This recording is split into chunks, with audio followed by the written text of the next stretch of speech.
கோவை மேட்டுப்பாளையம் பகுதியில் ராசாவுக்கு ஆதரவாக வாக்கு சேகரித்த காங்கிரஸ் மாநில தலைவர் செல்வ பெருந்தகை உதயசூரியன் சின்னத்திற்கு பதில் தவறுதலாக கை சின்னத்தில் வாக்களிக்க கேட்டதால் அருகில் இருந்தவர்கள் அதிர்ச்சிக்குள்ளாகினர். அந்த காட்சிகளை தற்போது பார்க்கலாம்.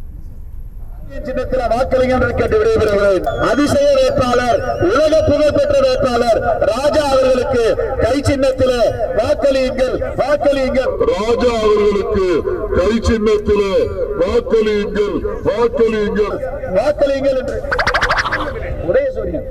உதயசூரியன் சின்னத்தில் வாக்களியுங்கள் என்று கேட்டு விடைபெறுகிறார். அதிசய வேட்பாளர், உலக புகழ்பெற்ற வேட்பாளர் ராஜா அவர்களுக்கு கை சின்னத்திலே வாக்களியுங்கள், வாக்களியுங்கள், வாக்களியுங்கள் என்று உதயசூரியன் சின்னத்தில் வாக்களியுங்கள் என்று கேட்டு விடைபெறுகிறார். அதிசய வேட்பாளர், உலக புகழ்பெற்ற வேட்பாளர் ராஜா அவர்களுக்கு கை சின்னத்திலே. இது குறித்த கூடுதல் விவரங்களோடு இணைகிறார் நமது செய்தியாளர் கதிர்வேல். விவரங்களை வழங்கலாம். வணக்கம் ஹாசினி. நாடாளுமன்ற தேர்தலையொட்டி நீலகிரி தொகுதிக்குட்பட்ட பகுதிகளில் அரசியல் கட்சி தலைவர்களின் பிரச்சாரம் சூடுபிடிக்க துவங்கி இருக்குது. கோவை மாவட்டம் மேட்டுப்பாளையம் பகுதியில் திமுக வேட்பாளர் ராசாவுக்கு ஆதரவாக தமிழக காங்கிரஸ் கட்சியினுடைய மாநில தலைவர் செல்வ பெருந்தகை வாகன பிரச்சாரத்துல ஈடுபட்டாரு. அப்போது அவர் திமுக வேட்பாளர் ராசாவுக்கு கை சின்னத்துல வாக்களிக்க வேண்டும்னு பேசியிருந்தாரு. இதனால கூட்டத்துல சிறிது நேரம் சலசலப்பு ஏற்பட்டுச்சு.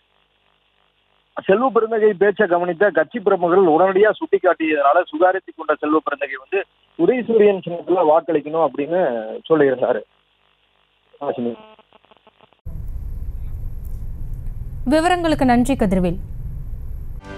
செய்திகளை உடனுக்குடனும் துல்லியமாகவும் தெரிந்து கொள்ள சப்ஸ்கிரைப் பண்ணுங்க.